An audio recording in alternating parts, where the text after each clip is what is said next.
I opened my bank account expecting to see the same modest balance I had carefully maintained for years, but instead I saw $312.47 and a list of transfers I didn't recognize. The teller didn't say anything at first, just turned the screen toward me with a look that felt almost apologetic, and in that quiet moment, I realized something in my life had shifted without my permission. My name is Eleanor Whitmore. I'm 72 years old, a retired school librarian from Columbus, Ohio, and until that Tuesday morning, I believed I understood exactly how my life worked. I had my routine. I woke up at 6, made my coffee in the same chipped ceramic mug my husband Robert had bought me at a roadside diner back in 1989, and I kept my finances simple. Social Security came in on the third Wednesday of every month. I paid my utilities online. I used my debit card at Kroger, sometimes at CVS if my arthritis medication needed refilling. Nothing complicated. Nothing risky. There must be a mistake, I said, leaning slightly closer to the counter, lowering my voice the way you do when you're trying not to make a scene in a place with bright lights and polished floors. The young teller, her name tag read Amanda, hesitated. She clicked through a few screens, then glanced at me again. Ma'am, there were multiple transfers over the past few months. Larger ones. She turned the monitor fully toward me this time. I adjusted my glasses and read each line carefully. $1,200, $2,500, $3,000. Dates I couldn't place. Transactions I hadn't made. My hand rested flat against the counter, steady, even though I could feel my pulse rising in my neck. Who authorized these? I asked. Amanda swallowed slightly. It shows there's an authorized user on the account. I let that sit for a second. Authorized user. That was a phrase that didn't belong in my life. I had never shared my account with anyone. Not even Robert when he was alive. We always believed in keeping things clear, separate, respectful. Can you tell me who that is? I asked. She nodded, typing quickly, then paused again, just for a moment too long. It's Melissa Whitmore. The name landed with a quiet weight. Melissa, my daughter-in-law. I didn't react right away. I simply looked at the screen again, then back at Amanda. That's my son's wife, I said. More to myself than to her. Amanda gave a small, sympathetic nod. I straightened up, smoothing the front of my navy cardigan like I always did when I needed to think clearly. I never added her, I said, each word deliberate. I've never signed anything giving her access. Amanda hesitated again. If you'd like, I can have our branch manager speak with you. We can review the authorization documents. I considered that for a moment, then nodded. Yes, I think that would be appropriate. She disappeared into a glass office at the back, and I remained there at the counter, watching the steady movement of people coming in and out of the bank. A man in a Browns jacket filled out a deposit slip. A woman argued quietly on her phone near the ATM. Ordinary life continued, untouched. Meanwhile, I stood there realizing that someone had been reaching into my account, quietly, consistently, and I hadn't noticed until now. And it wasn't a stranger. It was family. I thought about Melissa's smile at Sunday dinners. The way she always offered to help with things. The way Daniel, my son, had once mentioned she was better with numbers. At the time, I had taken that as a compliment. Now, standing in that bank with $312.47 to my name, it sounded like something else entirely. The office door opened, and a man in a gray suit stepped out, adjusting his glasses as he approached me. Mrs. Whitmore, he said kindly. I'm Mr. Collins, the branch manager. Why don't we step into my office and take a closer look at this? I nodded and followed him, my steps measured, controlled. I wasn't going to panic. I wasn't going to assume. But as I walked past the rows of desks and into that quiet office, one thought settled firmly into place, steady and undeniable. Melissa Whitmore didn't just appear on my account by accident, and I intended to find out exactly how she got there.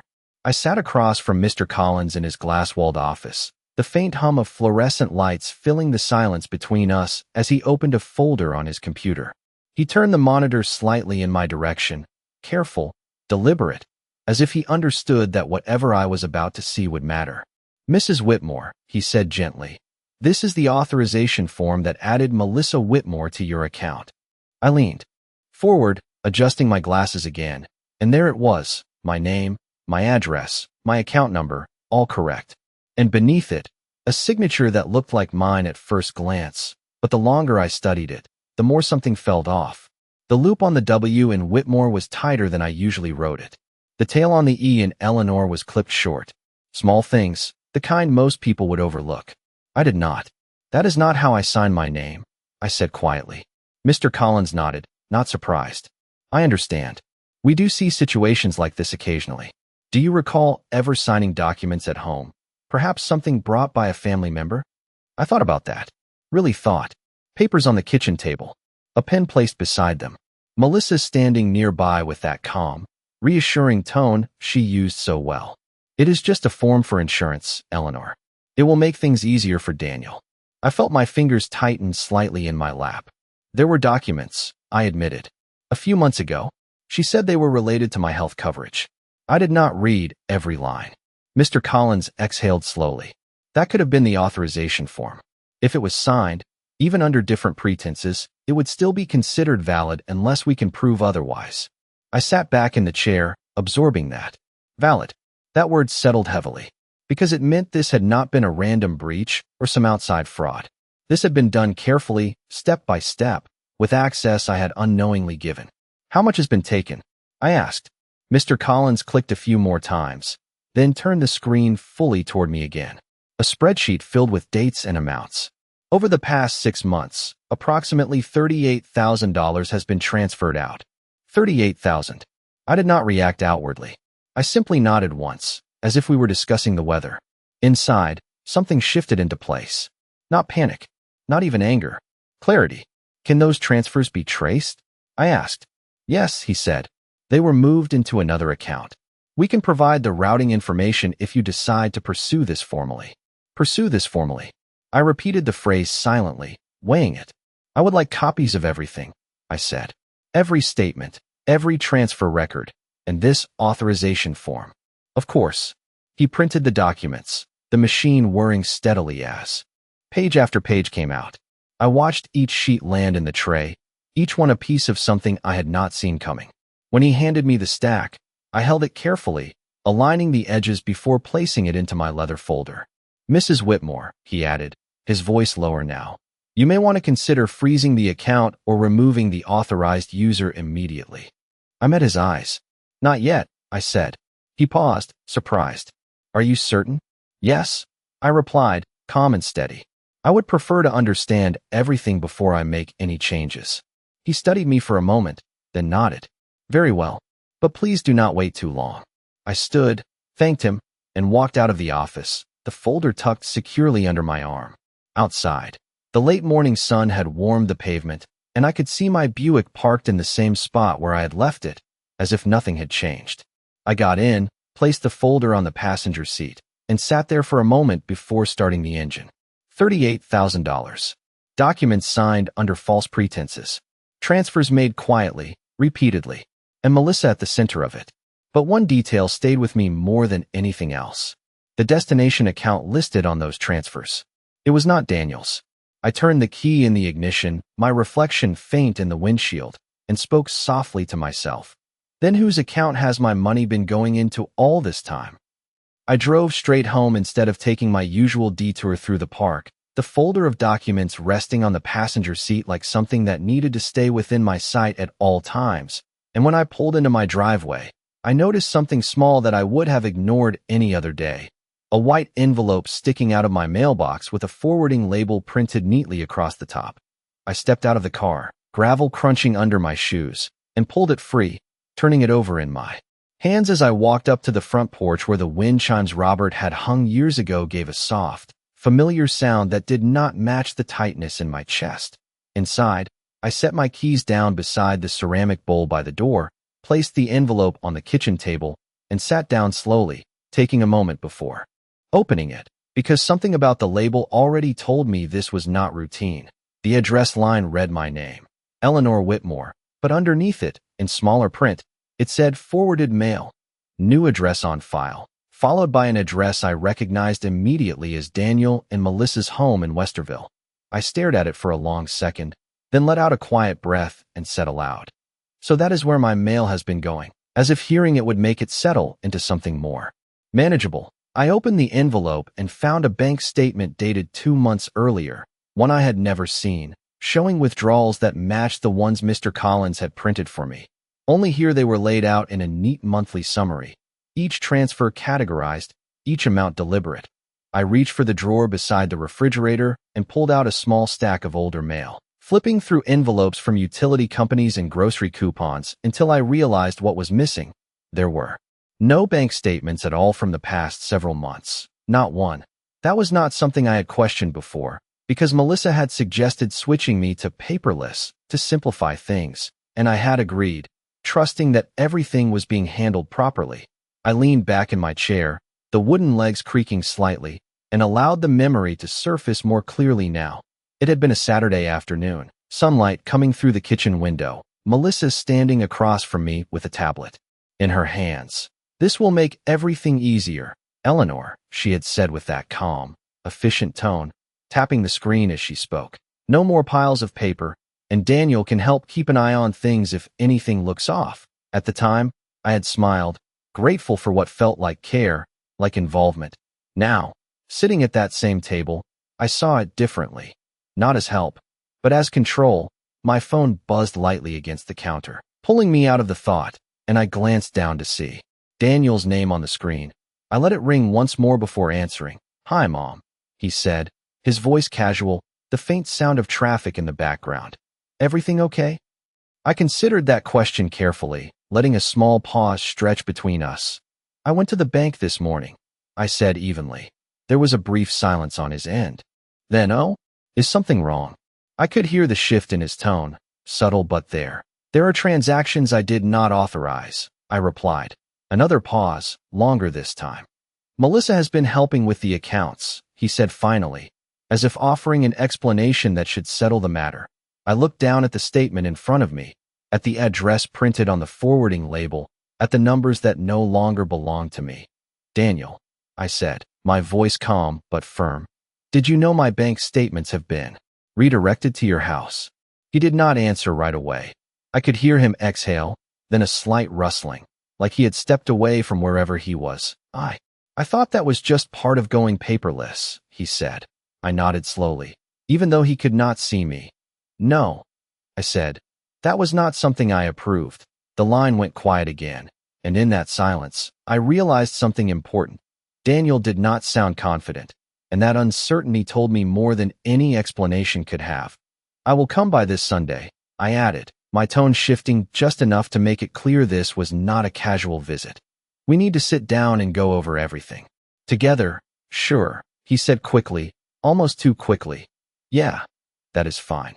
I ended the call and placed the phone back on the counter, my hand resting beside it for a moment as I looked around my kitchen.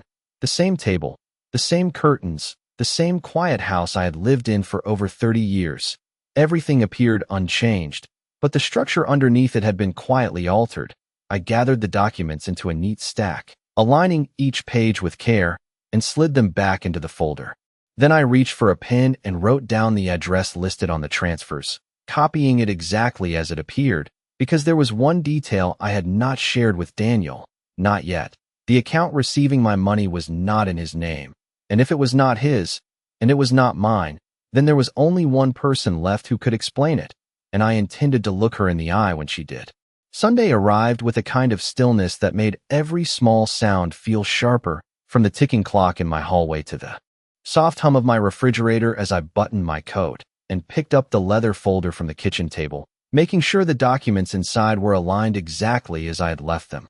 The drive to Westerville took just under 30 minutes, and I noticed the sky had turned that pale gray that always seemed to flatten everything, as if the day itself was holding its breath. When I pulled into Daniel's driveway, Melissa's SUV was already there, parked neatly beside his sedan, and through the front window I could see movement in the kitchen, silhouettes shifting behind the curtains.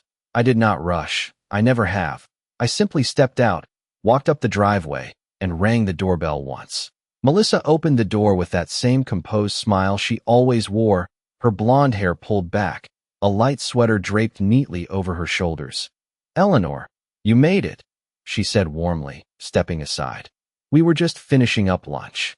I nodded and walked in, taking in the details without appearing to. Fresh flowers on the counter, a new set of bar stools that had not been there the last time I visited, and a faint scent of lemon cleaner that suggested everything had been prepared carefully. Daniel came in from the living room, wiping his hands on a paper towel. "Hey, Mom," he said, leaning in for a quick hug, his tone easy but his eyes searching mine for something. "Everything okay?" I gave him a small, polite smile. "That depends," I said, placing my folder on the kitchen island. "On how this conversation goes." Melissa's smile tightened just slightly, not enough for most people to notice, but enough for me. She moved toward the coffee maker, pouring 3 cups as if this were an ordinary visit. "Let us sit," she said lightly, sliding a mug toward me. "We can talk through whatever is bothering you." I did not sit immediately. Instead, I opened the folder and laid out the documents one by one across the counter, smoothing each page with the palm of my hand so there would be no confusion. Bank statements, transfer records, the authorization form. The paper made a soft, deliberate sound against the granite surface. Daniel stepped closer, his brow already furrowing. "What is this?" he asked. I met his eyes. "This is my account," I said, calm and clear, "and the money that has been leaving it for the past 6 months." Melissa set her cup down carefully, the faint clink of ceramic against the counter breaking the silence. "Eleanor," she began, her tone measured, "we talked about helping you manage things." I raised a hand slightly, not abrupt, but enough to stop her. "We talked about simplifying," I said, "not transferring $38,000 out of my account." Daniel looked from me to Melissa, confusion deepening. "38,000?" he repeated. Melissa did not look at him right away. Instead, she reached for one of the papers, scanning it quickly. "These are just internal transfers," she said, her voice steady. "Moving funds to keep everything organized." I slid one document forward, a printed page with routing details highlighted in yellow. "Then perhaps you can explain this," I said. Daniel leaned in, reading the line where the destination account was listed. His expression shifted, subtle but unmistakable. "That is not my account," he said slowly. Melissa's fingers tightened slightly around the edge of the paper. "It is a joint account," she replied, still controlled. "For household expenses." "With whose name on it?" I asked, my voice even, giving her no room to soften the answer. She hesitated, just for a fraction of a second too long. Daniel looked at her now, fully. "Melissa?" he said. The room felt smaller in that moment, the air heavier. Melissa set the paper down, aligning it carefully as if precision could restore control. "It is in my name," she said. Daniel straightened, the shift in his posture immediate. "Why would my mother's money be going into an account only in your name?" he asked, the edge in his voice no longer hidden. Melissa turned to him, her tone sharpening just slightly. "Because I have been managing everything, Daniel. Because someone has to make sure things are handled properly." I watched them both, saying nothing for a moment, letting the silence stretch just enough to make the truth settle where it needed to. Then I reached into my folder again and placed one final document on the counter, the authorization form with the signature circled in pen. "And because," I said quietly, "this signature is not mine." Daniel looked down at it, then back at me, then at Melissa, and for the first time since I had walked into that house, I saw something clear in his expression, not confusion, not hesitation, but the beginning of doubt. Melissa opened her mouth to respond, but I spoke first, my tone calm and steady. "Before you say anything else," I said, "there is one more detail you should both understand." And I tapped the routing number printed on the page. "Because this account has been receiving more than just transfers from me." Daniel's gaze stayed fixed on that routing number, his fingers pressing lightly against the edge of the counter as if he needed something solid to hold on to. And for a moment, no one spoke. Then Melissa let out a quiet breath, straightened her shoulders, and stepped forward, reclaiming space with a calm that felt practiced. "Eleanor," she said, her tone firm now, less warm than before, "you are making this sound worse than it is. That account is where I organize household funds, investments, and shared expenses. It is not unusual." I watched her carefully, noting the shift, the way she moved from explanation to control. "It is unusual," I replied, my voice steady, "when the money does not belong to you." Daniel turned toward her fully now. "Melissa, did you move my mom's money into your personal account without telling me?" he asked, each word slower than the last. She did not answer immediately. Instead, she reached for her phone on the counter, tapped the screen, and then looked up again. I handled things the way they needed to be handled, she said. Your mother was falling behind on managing her finances. I stepped in. I felt that land, not as an insult, but as a tactic. She was reframing the situation, shifting the ground beneath us. I rested my hand lightly on the folder. You did not step in, I said. You stepped over. Daniel exhaled sharply.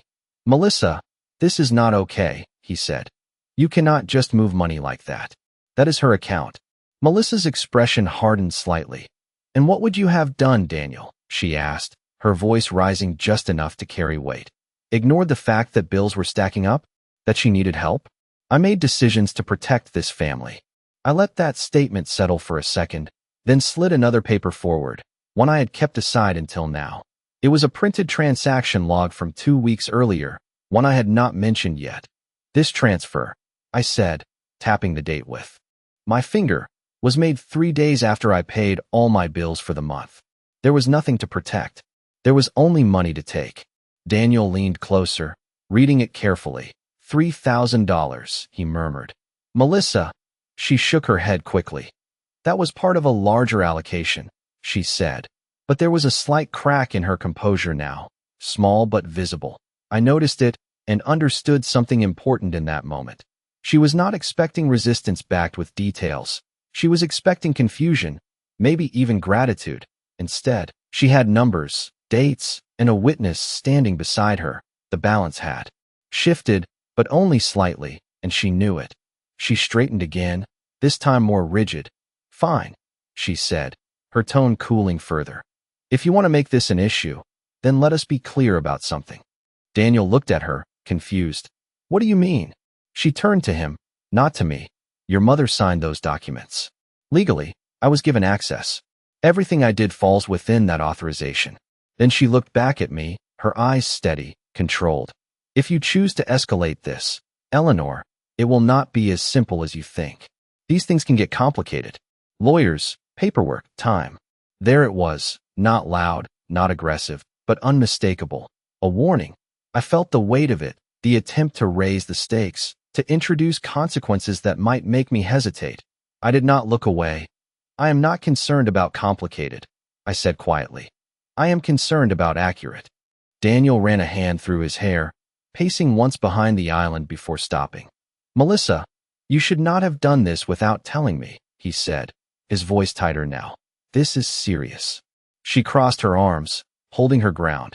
What is serious is making sure your family is secure, she replied. And I have been the one doing that. The room felt charged, each word adding pressure.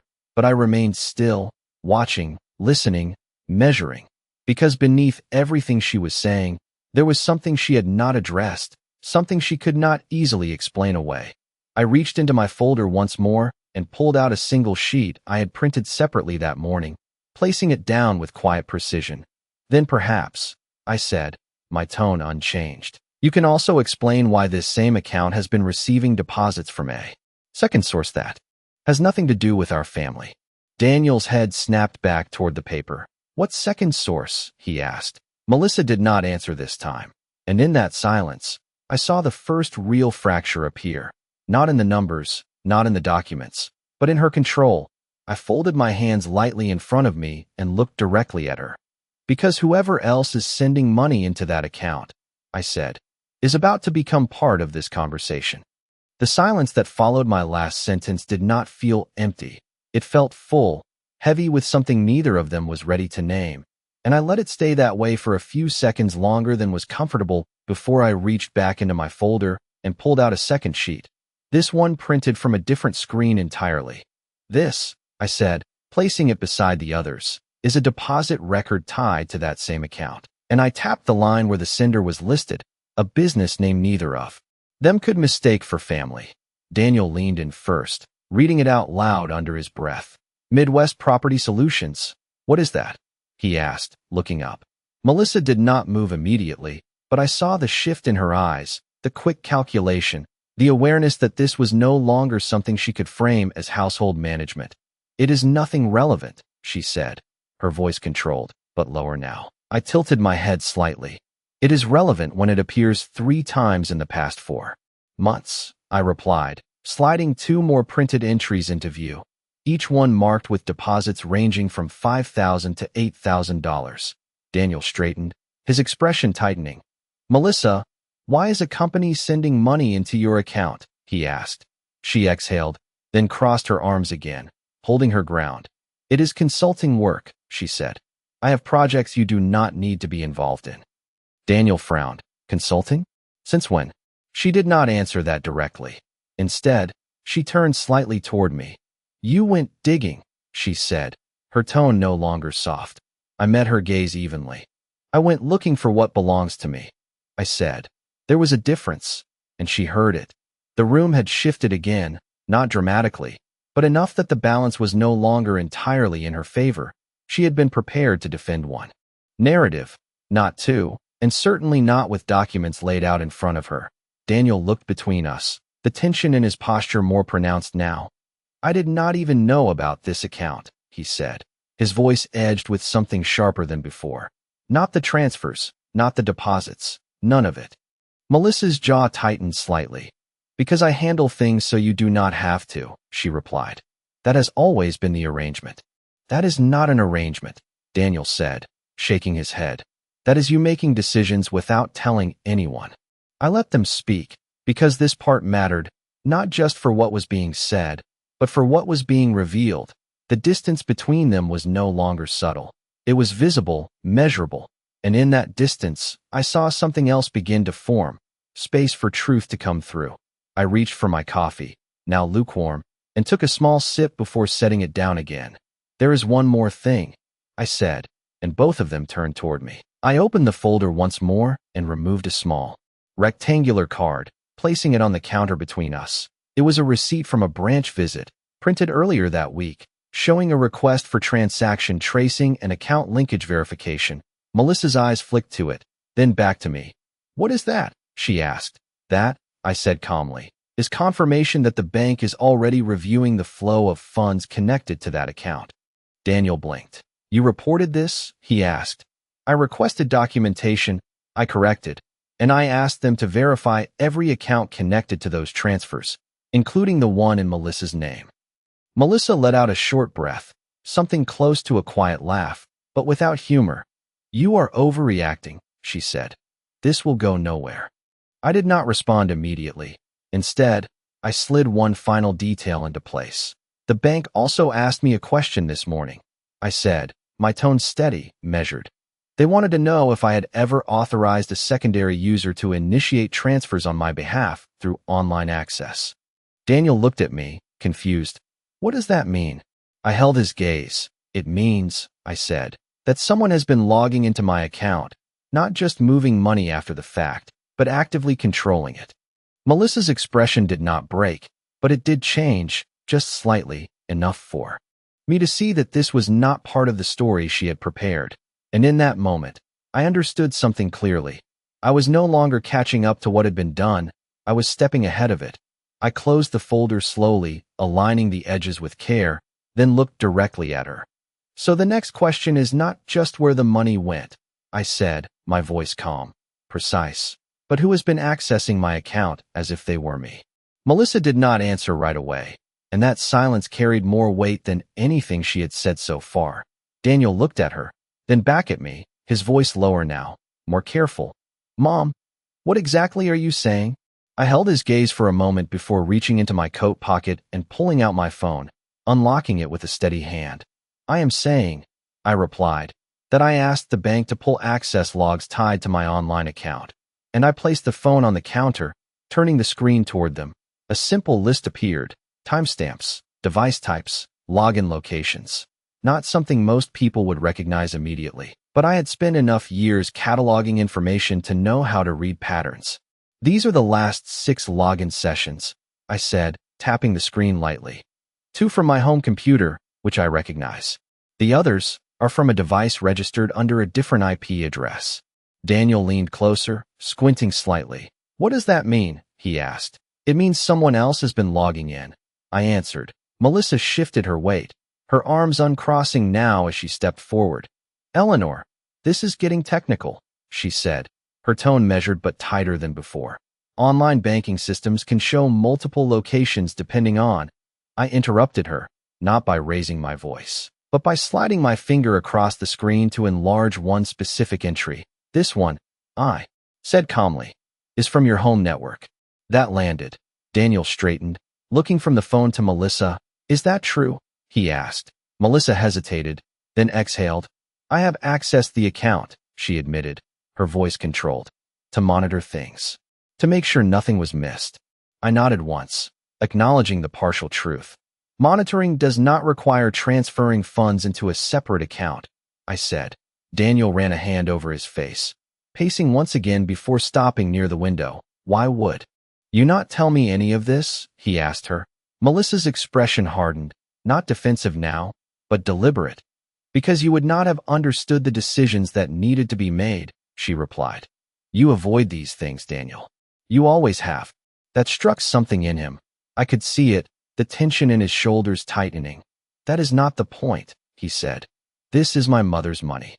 I let them circle that for a moment, then added the piece that shifted everything. There is more, I said, drawing their attention back to me. I reached into the folder and pulled out a printed email confirmation, placing it beside the phone. This was sent to my account 3 months ago, I explained. A request to change my online banking password. Daniel frowned. Did you make that request? He asked. No, I said simply. Melissa's eyes flicked to the paper, then away. I tapped the line beneath the request. It was approved, I continued, and the recovery email listed was not mine. Daniel leaned in, reading it carefully, his voice barely above a whisper now. This email. I have never seen this before. I watched Melissa as he spoke, not her words, but her reaction, the stillness, the calculation, the absence of surprise. And in that moment, the final piece settled into place. Not assumption, not suspicion, but structure. This had not been a series of small decisions. It had been a system. Daniel turned to her again, his voice sharper now. Did you change her password? Melissa did not answer immediately. Then she lifted her chin slightly. Yes, she said. Because she was not keeping track of her credentials, and it was safer this way. The room went quiet again, but this time it was different. The question was no longer whether she had access, or even whether she had moved money. It was how far that control had gone. I closed my folder slowly, my movements precise, and looked at Daniel. Access to the account, I said. Authorization on paper, control of the password, and transfers into a separate account. I paused just long enough for the weight of it to settle. Then I added, that is not assistance. That is control. Daniel did not respond right away. He just stared at the documents, at the phone, at the pattern laid out in front of him. And for the first time since I had walked into that house, I saw him step back from Melissa. Not physically, but in his understanding. Melissa noticed it too. I could see it in the way her posture shifted, in the way her gaze sharpened slightly as she recalculated. Because now she was not just explaining herself to me. She was losing ground with him. I picked up my phone, slipped it back into my pocket, and rested my hand lightly on the folder. There is one final verification the bank is working on, I said, my tone calm, almost conversational. They are tracing the origin of the device used for those password changes and transfers. Daniel looked up. You mean they can tell exactly where it came from? I met his eyes. Yes, I said. Then I turned slightly toward Melissa. And they will be very specific about it. Melissa did not flinch when I said that, and that alone told me she had already decided how far she was willing to go. Instead of stepping back, she leaned slightly forward, resting her hand flat against the counter as if she were reclaiming the space I had just taken. Then let them trace it, she said, her voice calm again, almost dismissive, because everything I did can be explained. Daniel turned toward her, startled by the confidence in her tone. Explained? He repeated. Melissa nodded once, then reached for her phone and unlocked it quickly. You both seem to be under the impression that this was some kind of secret operation, she continued, scrolling through something before turning the screen toward Daniel. It was not. I have records too. I watched carefully as Daniel stepped closer, his eyes scanning whatever she was showing him. What is this? He asked. A budget projection, she said. Household expansion, long-term planning, restructuring assets. I have been preparing for the future. I did not interrupt, but I noted the phrasing. Restructuring assets. Not helping, not managing, but restructuring. Daniel frowned, glancing at me briefly before looking back at her. That does not explain moving money out of my mother's account without telling anyone, he said. Melissa sighed, this time with a trace of impatience. Because if I had told you, you would have delayed it, questioned it, slowed everything down, she replied. And sometimes decisions need to be made quickly. I reached for one of the documents on the counter, lifting it slightly before setting it back down in the same place. Quick decisions do not require changing someone else's password, I said quietly. She turned her gaze to me again, and there was something different in it now. Not just control, but calculation. Eleanor, she said, you are looking at this from a very limited perspective. That word, limited, hung in the air. Daniel straightened. Do not talk to her like that, he said, sharper than before. Melissa did not raise her voice, but she did not soften it either. I am being honest, she replied. Your mother has been managing her finances the same way for decades. The world has changed. Systems are different now. Opportunities require flexibility. I let her speak, because every word she added gave me more of the structure I needed. Then I asked, and this account receiving the funds, is that part of your system as well? She held my gaze for a moment, then nodded. Yes, she said. It centralizes resources. It allows me to move quickly when needed. Daniel shook his head. But it is in your name only, he said. Why would that be necessary? Melissa's lips pressed together briefly before she answered. Because someone has to take responsibility, she said. And I have been the one doing that. The pressure in the room shifted again, but this time it was not just tension. It was escalation. She was no longer trying to minimize what had happened. She was justifying it, framing it as competence, even necessity. I could see how that might work on someone unprepared, someone unsure, but I was no longer either of those things. I folded my hands lightly, resting them on the counter, and spoke in the same calm tone I had used from the beginning. Then I imagine, I said, you will have no difficulty explaining that system to someone who specializes in financial oversight. Daniel looked at me. What do you mean? He asked. Melissa's eyes narrowed slightly. Who? She said. I did not answer immediately. Instead, I reached into my folder and slid out a business card, placing it gently between the three of us. The name was printed clearly in black ink. Margaret Hale, attorney at law. Daniel read it aloud under his breath. An attorney? He asked. I nodded once. I met with her after my visit to the bank, I said. She is reviewing everything. Melissa's posture shifted, just slightly, but enough for me to see that this was not part of the ground she had prepared. You went to a lawyer? She asked, her tone controlled but tighter. Yes, I replied, because this is no longer a conversation about management. It is a matter of authorization and accountability. Daniel looked between us, the reality of it settling in. Melissa, he said quietly. She did not respond to him this time. Her attention stayed on me. And what exactly do you think that will lead to? She asked. I met her gaze without hesitation. Clarity, I said. Then I added, just enough to shift the weight again. And possibly something else, depending on what she finds. The room fell silent once more, but it was a different silence now, one that carried direction, not confusion. Melissa straightened slowly, her expression smoothing out again, but I could see the recalculation behind it.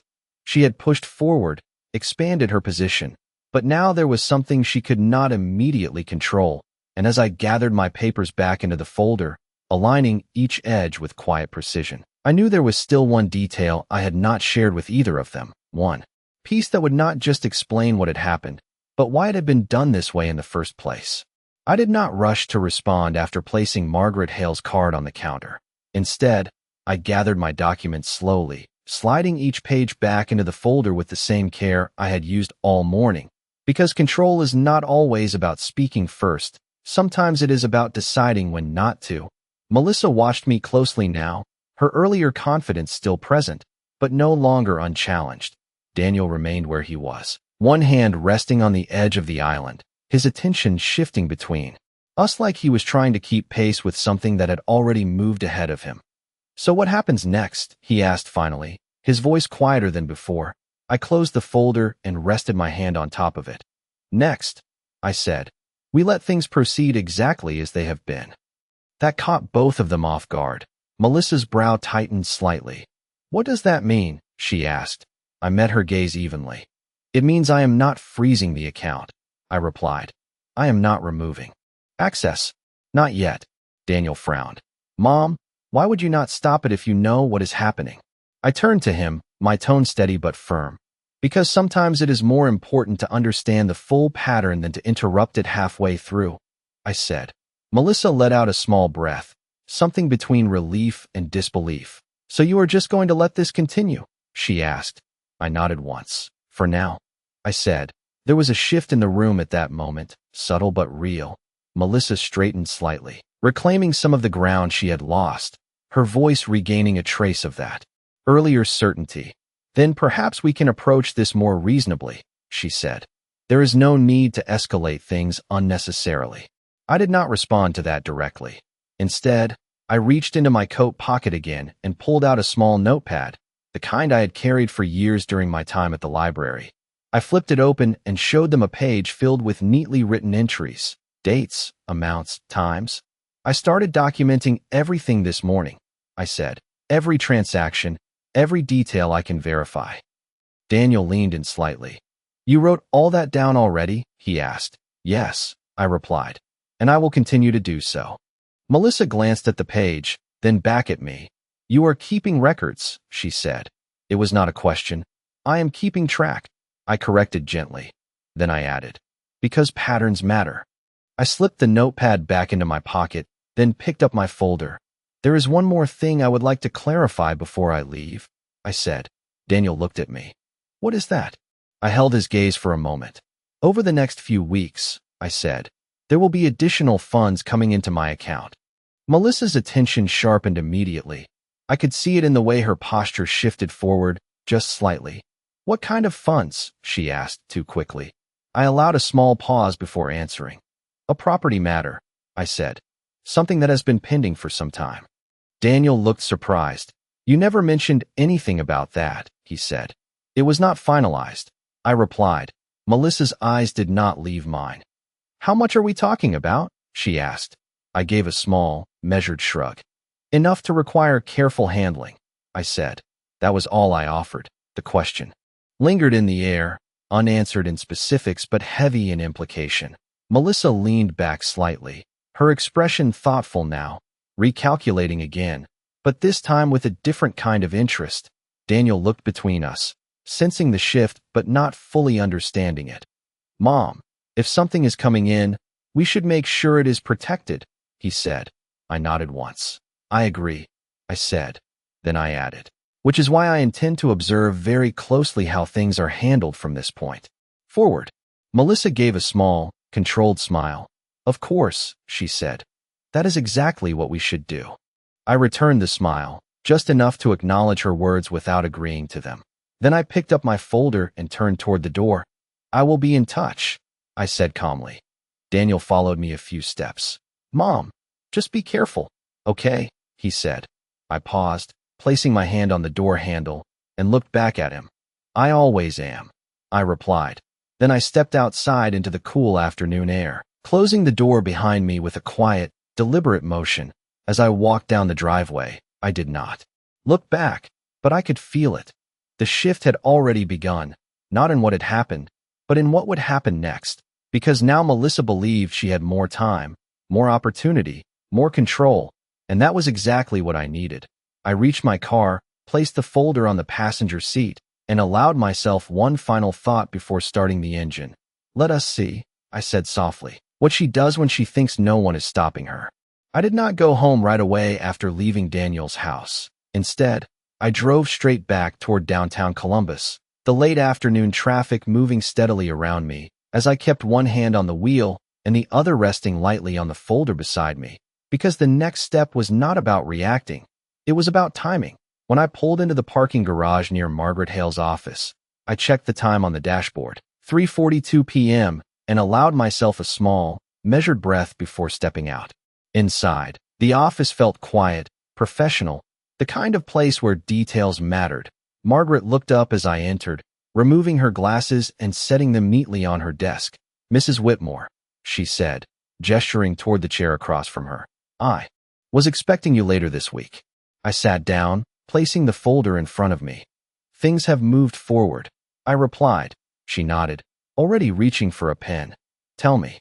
I opened the folder and began laying out the documents again, but this time in a different order.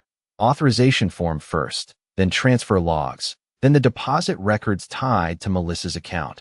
Margaret studied each page carefully, her expression focused, occasionally making notes in the margin. "You mentioned earlier that you wanted to observe before taking action," she said. "Has that changed?" I shook my head slightly. "No," I said, "but I now have confirmation that access was not only granted under false pretenses, but also extended beyond what was agreed." She tapped the authorization form lightly. "This signature will be important," she said. "If we can establish that it was obtained under misleading circumstances, that changes everything." I nodded. "There is more," I added, sliding my phone across the desk and pulling up the login records again. "The account has been accessed from a device that is not mine, and the password was changed without my knowledge." Margaret leaned in, studying the screen. "That suggests intentional control," she said, "not just poor judgment." I watched her carefully as she processed the information. Then I added the piece that shifted the conversation. "I told them I would not freeze the account," I said. She looked up at me, one eyebrow lifting slightly. "You are allowing continued access?" she asked. "For now," I replied. She leaned back in her chair, considering that. "That is a calculated risk," she said, "but it could also strengthen your position if further activity occurs." I nodded once. "That is what I am expecting," I said. Margaret's expression sharpened slightly. "Then we should be prepared to document it in real time," she said. She turned to her computer, typing quickly, then printed a set of forms and slid them across the desk toward me. "This will authorize a formal review of all transactions and linked accounts," she explained. "It also allows us to request a full audit trail, including device identification and timestamps." I looked down at the papers, reading each line carefully. "And if additional transfers happen?" I asked. "Then we establish a pattern," she said. "And patterns are very difficult to dispute." I picked up the pen she had placed beside the forms, holding it for a moment before signing my name. This time deliberately, clearly, the way I had always written it. Margaret watched, then nodded. "Good," she said. "Now we wait, but we do not stay passive." She reached into a drawer and handed me a small envelope. "Inside is a contact number for a financial investigator I trust," she added. "If anything changes, you call him immediately."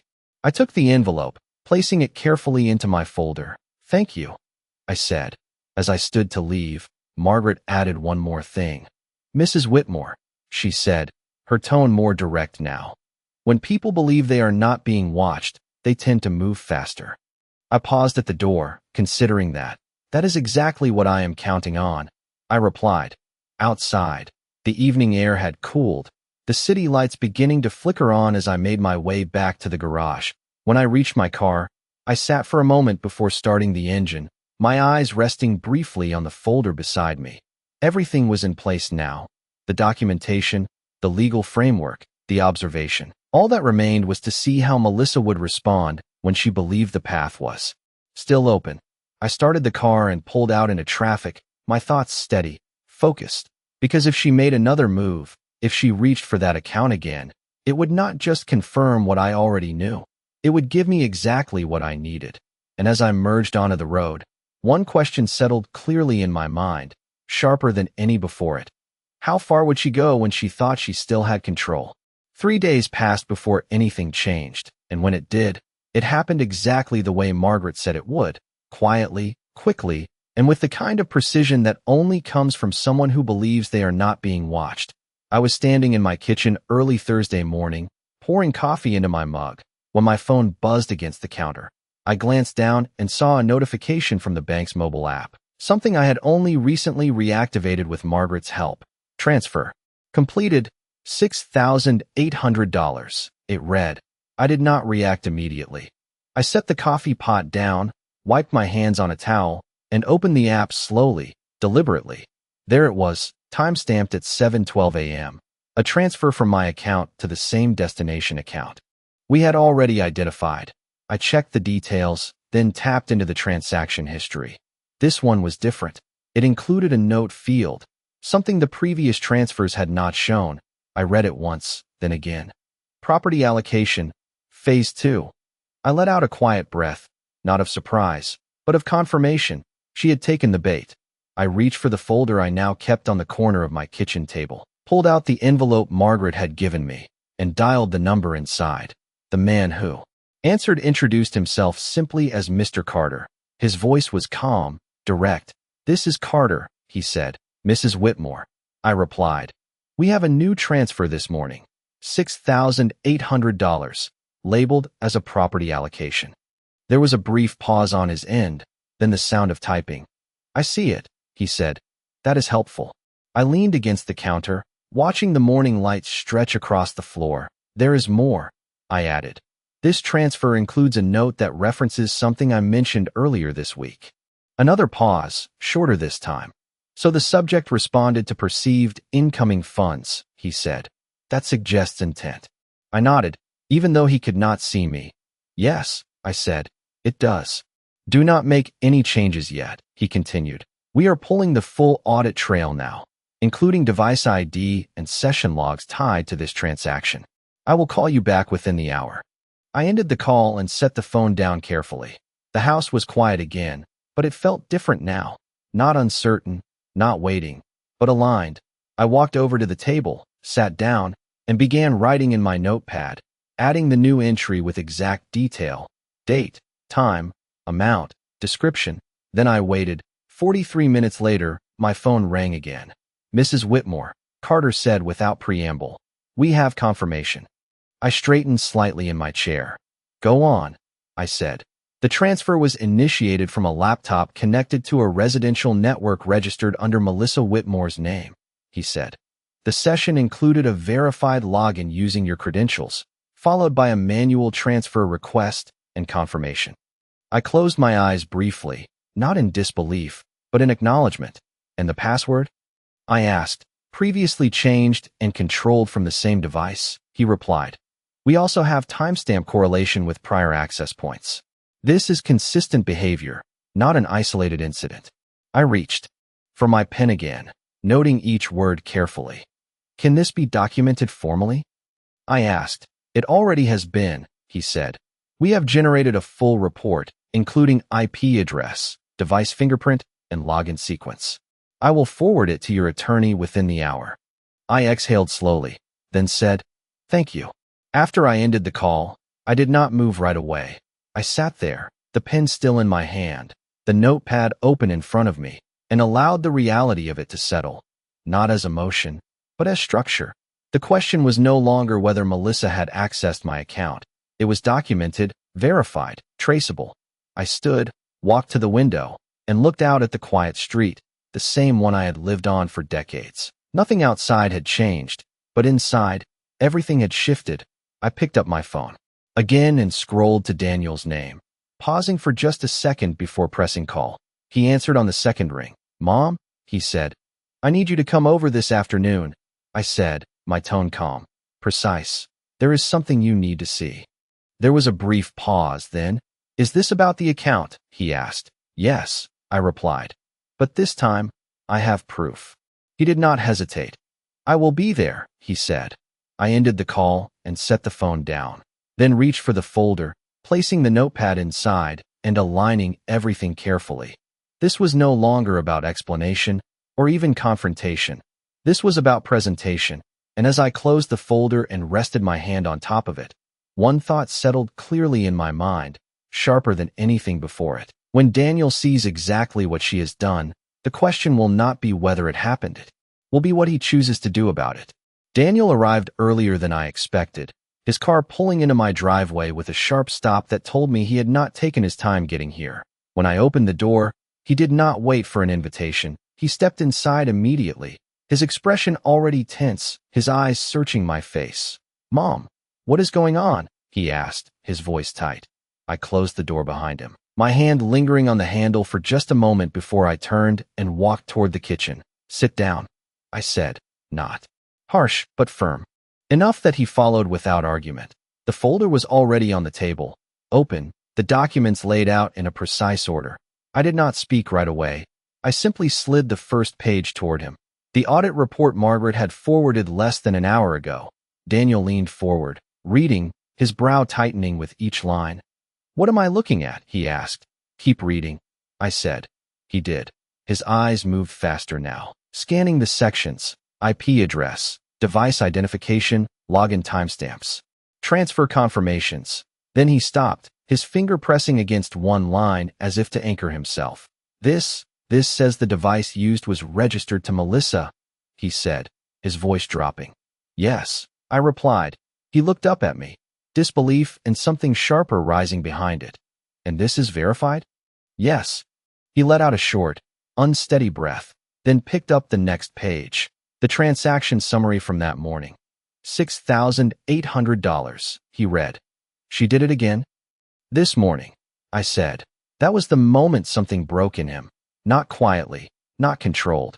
He pushed back from the table, the chair scraping loudly against the floor. "Are you kidding me?" he said, his voice rising. "After everything we talked about? After I asked her directly?" He ran a hand through his hair, pacing once across the kitchen before turning back toward me. "This is not a misunderstanding," he said, louder now. "This is theft." I did not stop him, because this was the reaction that had been building beneath everything else. "Call her," I said. He did not hesitate.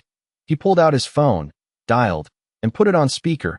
It rang twice before Melissa answered. "Daniel," she said, her voice calm, unaware. "I am at Mom's house," he said immediately, "and I am looking at a report that shows you logged into her account this morning and moved another $6,800. There was a pause on the line, brief but unmistakable. "Daniel, I told you," she began. "Do not do that," he cut in sharply. "Do not try to explain this away again. I have the report in front of me. It shows your device, your network, your login. This is not management.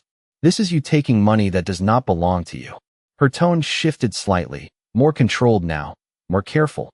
"I have been handling financial decisions for this family," she said, "and I have documentation." "No," he said, louder, his voice breaking through whatever control she was trying to maintain. "You forged access, you changed her password, and you moved her money into your account. That is not handling anything. That is crossing a line you do not get to cross." The silence on the other end stretched longer this time. I could hear her breathing, steady but measured. Then she spoke again, quieter. "You are overreacting," she said. Daniel let out a sharp, incredulous laugh. "Overreacting," he repeated. "You took nearly $45,000 from my mother, and you are calling that overreacting?" He looked at me as he said it, the number finally settling into something real. I felt it too, not as a number, but as a weight that had been carried quietly until now. "I am done with this," he said into the phone. "You need to come here. Now. And you need to explain every single one of these transactions." There was a pause. Then, "I am not coming over just to be accused." "You are coming," he interrupted, his voice firm, final. "Because if you do not, the next conversation is not going to be with me." Another silence, heavier this time. Then, "Fine," she said. The line went dead. Daniel lowered the phone slowly, his hand still tight around it. The anger had not faded, but it had shifted into something more focused now. He looked at me, his voice lower, but steady. "I did not know," he said. I nodded once. "I know," I replied. He exhaled, then glanced back at the documents on the table. "This is going to change everything," he said. I did not answer that directly. Instead, I looked at the door, listening to the quiet house, knowing it would not stay that way for long, because Melissa was coming, and this time, she was not walking into a conversation she could control. She was walking into the moment where everything she had built would be laid out in front of her, piece by piece. Melissa arrived 22 minutes later, her car door closing harder than necessary, her steps quick across the driveway, and when I opened the door, she did not wait for a greeting. She walked straight past me into the kitchen as if she still owned the space. But the moment she saw the documents spread across the table and Daniel standing there, something in her posture shifted, not hesitation, but awareness. "So this is how you want to handle it," she said, setting her purse down on the counter with a controlled motion. Daniel did not sit this time. He stood across from her, the distance between them no longer casual. "Sit down," he said. She did not move. "I am fine standing," she replied. His voice hardened. "Sit down." She hesitated, then pulled out the chair and sat, her back straight, her chin slightly lifted. I remained where I was, near the end of the table, my hand resting lightly on the folder. Daniel picked up the audit report and placed it directly in front of her. "Read that," he said. She glanced at it, then looked back at him. "I already know what it says," she replied. "Then say it out loud," he shot back. Her eyes flicked down again, scanning the page quickly before she set it aside. "It shows access logs," she said. "It shows transactions." Daniel leaned forward, his hands pressing against the table. "It shows you logging into my mother's account, changing her password, and transferring her money into your personal account," he said. "That is what it shows." Melissa exhaled slowly, then met his gaze. "I told you. I was managing." "Stop," he said sharply. "Do not use that word again." The room went still. He straightened, reaching into his pocket, and pulled out his phone. "I called an attorney this morning," he said. "Not just Mom's. Mine." That landed. Melissa's expression tightened, just slightly. "Daniel, you are making this worse than it needs to be," she said. "No," he replied, his voice steady now, controlled in a way it had not been before. "You already did that." He stepped back, creating space between them, then added, "I have already filed a report with the bank's fraud department under my name as well, since you used shared household access points to carry this out." Melissa's composure cracked then, not dramatically, but enough. "You reported me?" she asked. "Yes," he said. "And there is more." He reached into the folder and pulled out a second set of papers I had not shown her yet. Documents Margaret had prepared that morning. He placed them in front of her. "These are separation papers," he said. "Effective immediately." The words hung in the air, heavy, final. Melissa stared at the pages, her eyes moving quickly now, her control slipping further with each line. "You cannot be serious," she said, her voice no longer as steady. "I am," he replied. "You crossed a line that cannot be undone." She looked up at him, searching for hesitation, for doubt, for anything she could still use. There was none. "After everything I have done for this family," she said. "You mean after everything you have taken from this family?" he answered. The difference in those two words settled like a verdict. Melissa pushed back her chair slightly, her hand gripping the edge of the table. "You are throwing this away over money," she said. I spoke then, not loudly, but clearly. "It was never just money," I said. "It was trust." She turned toward me, her eyes sharp now. "You are enjoying this," she said. I met her gaze without flinching. "No," I replied. "I am finishing it." Daniel picked up the papers again and placed them firmly in front of her. "You will sign these," he said, "and you will return every dollar that was taken. The bank has already frozen the receiving account this morning after the report was filed. You no longer have access to it." That was the moment the last piece of control left her. Her shoulders dropped slightly, her breath uneven now. "You cannot do this," she said, but there was no force behind it anymore. Daniel's voice did not change. "It is already done," he said. Silence filled the room, but it was no longer uncertain, no longer shifting. It was settled. Melissa looked down at the papers, then at the audit report, then at the space between her hands where everything she had built had just collapsed into. Something she could not argue her way out of. She picked up the pen slowly, her fingers tightening around it before she signed, each stroke deliberate, final. Daniel did not watch her face. He watched the signature. When she finished, he took the papers back without a word. I stood there, steady, present, not triumphant, not softened, just resolved. Because this was not about winning.